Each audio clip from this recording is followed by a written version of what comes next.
आउँदो चुनावमा रासोपा भन्ने पार्टीको 0 सिट हो। यदि रघुवीर महासेठले महेश बस्नेतलाई भन्नु परेको भए के भनेर भन्थ्यो होला, म भन्छु है तपाईहरुलाई। ल सुन त रे, तँ कति कति बजी छि रे है? मधेश के जनता झापा के जनता कहाँ दुन, बालेन के भोट न देते कहाँ दुन।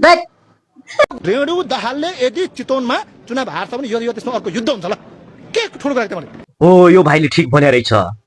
रेणु दाहालले नै चुनाव हारेर अहिले इजरायल र इरान र अमेरिकामा युद्ध भइरहेको छ। ठीक भनिस्, बुझिस् रे? आपा 5 मा हैन, केपी ओली लड्नु भएको ठाउँमा सबै दल एक भएर जाँदा पनि केपी ओलीलाई हराउने ताकत कसैको छैन। बालेन त फरक कुरा त्यसो। बालेन त फरक कुरो, उहाँको त जमानत जफत हुन्छ। लेखेर राख्नुस्, जमानत जफत गराइदिन्छु हामी। त हराउन सक्दैनस्, कस्तो हराउन सक्दैन त? एकचोटि सोच आफै, जब बालेनसँग केपी ओली 50,000 मतले हारिहाल्यो, आज त जटा भन्छस् 4वटा पार्टी 5वटा पार्टी बाक्मुला तेरो भविष्यमा नि जाने। राष्ट्रपा त कुनै प्रतिस्पर्धी दलै होइन। हेर्नुस्, यसलाई त म मान्दिनँ। यो त उही फेसबुकमा मात्रै प्रतिस्पर्धा हो। गुगलमा राप्रपासँग प्रतिस्पर्धा छ र भूगोलमा छैन। ओ, यसले ठीक भन्यो। रासुपा कहाँ दल हो त? रासुपा ढुङ्गा हो, ठुलो चट्टान चट्टान ढुङ्गा। दल भनेको हाम्रो मैथलीमा के भन्छ बुझिस्? महेश बस्नेत हाम्रो मैथलीमा भन्छ त्यसलाई, दललाई ढेपा। ढेपा होइन, ढुङ्गा हो, चट्टान। बुझिहा? मैले पहिला नम्बर के भने एक त उसले चुनावै लड्दैन, दोस्रो कुरा चुनाव लड्यो भने जित्दैन। अगर जितो भने भन्ने प्रश्न आयो, म तिम्रो गु खाइदिन्छु भने मैले गलत बोलिनँ। जितोस् म खाइदिन्छु, त्यसैको खाइदिन्छु। हेर्नुहोस् यो मुलाको भाषण। यसको बुवा केपी ओलीले भन्यो म रेल ल्याउँछु, आइले भन्छ गुहे खाइदिन्छु। अरे बाउ जस्तो झुटो नबोल्न, थोरै थोरै साँचो पनि बोलिहाल। गई जाँठा कपाल पनि काट अलिअलि गएर। कस्ता कहाँ गए मुसाका छोरा कोटा भन्छन् नि। केपी शर्मा ओलीलाई कसले हराउन खोज्दाखेरि सकेनन्। अब बालेन शाहले केपी शर्मा ओलीलाई हराउने, यो आकाश खसे के होला जस्तो कुरा नगर्नुहोस् के ऋषिजी। बालेन शाहजीले, म यसो हेर्छु, राष्ट्रपाका मान्छेले केपी शर्मा ओलीसँग जोडिएर आफ्नो पार्टीको प्रचार गरिरहेछन्। ठिक्क जाठा, तेरो डाइलग त माथि नै भारी। तैँले गलत भनिस्, कुरा गर्छस्।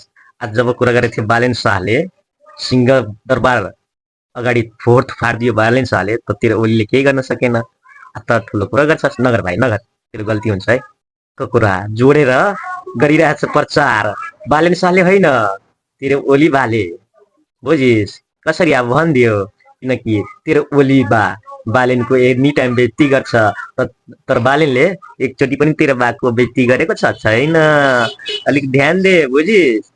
भुक्ने कुकुरले कहिले टोक्दैन, त त्यही हो। केपी ओली यदि हारो भने चाहिँ म इलाम जिल्ला छोड्छु। छोड्ने लायक के मान्छे हो के? त छोड्ने लायक के मान्छे? छोडिहाल त एउटा झर्दा एउटा जाँदा केही हुँदैन क्या।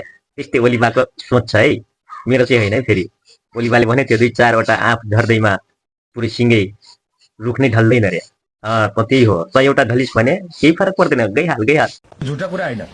बालेन शाहले झापा 5बाट जित्यो भने 30,000 खसी मैले दिने भाइ। अङ्कल चाहिँ वचनको पक्का मान्छे रहेछ है। बालेन शाह जित्यो र उहाँले चाहिँ खसी दिनुभयो। अब त्यो काटिएन, कति जनताले मासु खायो त्यो भन्दिनँ, तर यो अङ्कल चाहिँ इमान्दार हुनुहुँदो रहेछ। अर्कोचोटि चाहिँ रासोपाबाट टिकट लिनु होला है। आगोले 21मा चुनाव भयो भने म राजीनामाबाट सन्यास लिन्छु। त जस्तो चोरहरू त राजीनामा राजनीतिबाट मात्रै होइन के, यो देशबाटै राजीनामा मागेर जानुपर्ने व्यक्तिहरू हो कि तिमीहरू, चोरहरू, जाठाहरू। बरु राजनीतिकमा होइन, तिमीहरू चाहिँ आफ्नो ज्यानकै राजीनामा दिएर यो दुनियाँबाटै गइहाल क्या। तिमीहरूको काम छैन यहाँ। निर्वाचन भयो भने म घाँटी काट्छु, घाँटी नकाट्नुहोस् तपाईँ। अरे घाँटी काटिहाल्नु भयो भने यिनीहरूको फेरि भविष्यवाणी कसले गर्देला गलत। तपाईँले पनि गलत भविष्यवाणी गर्नु भएको छ। अब तपाईँ घाँटी काटिदियो भने फेरि अर्को चुनावमा तपाईँ जस्तो मान्छे हुन्छ कि हुँदैन, गाह्रो छ क्या। घाँटी नकाट्नुहोस् तपाईँ, एकदम जिन्दा बस्नुहोस् अर्को चुनावसम्म।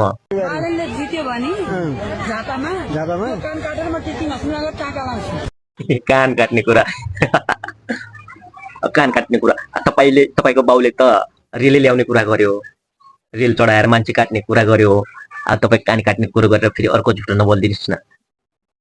कान खोइ त काट्नु भएको, चुनाव पनि सक्यो, ओली बा पनि हारिसक्नु भयो तपाईँको, तपाईँ कानै काट्नु भएको छैन। यो अलिक लासरामले मर्नु पर्ने, तर नमर्नुहोस्। अब तपाईँकै बाउ नै निर्लज छ, तपाईँ के छोड्नु कुरा म गर्दिनँ क्या। 20,000 देखि 25,000 मतले उहाँले जित्न सक्नु भएन छ भने तपाईहरुलाई अगाडि मिडियाका अगाडि यो कुरा मैले तपाईहरुलाई साँची राखेर यो कुरा गर्छु। मलाई कहाँ झुन्याउनु पर्छ? 20 देखि 25,000 मतान्तरले जित्नु भएन छ भने निर्वाचनको मत परिणाम आएका दिन म झुन्डिन तयार छु। दाइ तपाई युवा हो, तपाई झुन्डिने र झुन्ड्याउने कुरा नगर्नुहोस् क्या, देश बनाउने कुरा गर्नुहोस्। 20,000 25,000 मत, अरे बाप रे बाप, तपाईको त बा सिधै 50,000 मतले तल झरिहाल्यो। तपाई अर्को चुनावमा हेर्नुहोस्, तपाईको बाको त जमानत जफ्त हुन्छ। तपाई गुन्डेरमा मर्नु भयो भने, कसैले मारिदियो भने तपाई अर्को चुनाव कसरी हेर्ने? नमर्नुहोस्। अहिले मर बिरामी हुनुहुन्छ भने दबाई खाएर पनि बाँच्नुहोस् के, मर्ने कुरा गर्छ। फागुन 21 तपाईँ इलेक्सन गर्न सक्नुहुन्छ। म लेखेर दिन्छु यो रेकर्डमा तपाईँ अगाडि राखेर, ल गराएर हेर्नुहोस्, म मेरो जीवनमा पोलिटिक्स छोडिदिन्छु गराइदिनु भएछ नि। ल सक्नुहुन्न, this is next to impossible. अरे काका, तपाईले अघि नै भनिदिइहाले, अगाडि त पहिला मैले तपाईलाई इज्जत गरेन, अहिले इज्जत गरिदिरहेको छु। किन तपाईलाई देखेर माया लाग्छ क्या? राजनीतिक छोड्न दिनुहोस्। अब तपाईलाई राजनीतिक गर्नै दिँदैन त छोड्नुहोस्, त्यो कुरा नगर्नुहोस्। तपाईलाई मैले अगाडि नै सम्झाइदिएको ठुल्ठुलो कुरा नगर्नुहोस् भनेर। तपाई झन् मैले त पहिले नै मेरो च्यानलबाट नै भनेको छु, फाउने 21 गते चुनाव हुँदैन। अब तपाईको च्यानलै उनीहरूबाट चल्छ, त तपाई आफ्नै च्यानलबाट बोल्नुहुन्छ नि। अरे राम्रो च्यानलबाट बोल्नलाई राम्रो मान्छे हुनुपर्छ, बुझ्नुभयो? त्यो तपाईमा गुण छैन, राम्रो गुण छैन, एकदम खराब गुण छ। त्यसैले खराब मान्छेको संगत गर्नु भएको छ। थै पागल हुनुहुन्छ तपाईँ। आफ्नो च्यानल, आफ्नो व्यापार व्यवसाय आफै डुबाउने मान्छे तपाईँ, खट्टा मान्छे। जोसुकैले जेसुकै गरोस्, हामी चुनाव हार्दैनौँ, हार्दैनौँ। 1,10,000 मत खस्न सक्छ। अरे ओलीबा, तपाईँ कसरी हार्नुहुन्छ? तपाईँ हार्यो भने यो देशमा फेरि भ्रष्टाचार कसले गरिदिन्छ? अब भन्नुहोस् त, कुनै थानामा पनि गयो भने के गरेको हुँदैन। 20-25,000 तपाईको के भन्नु, अल्छे कमिसन दे भनेर मात्रै छोड्छस् त, नभए मुद्दा चल्छ भनेर अगाडिसम्म बढाइदिन्छ। तपाईको पार्टीले पैसा भएको मान्छे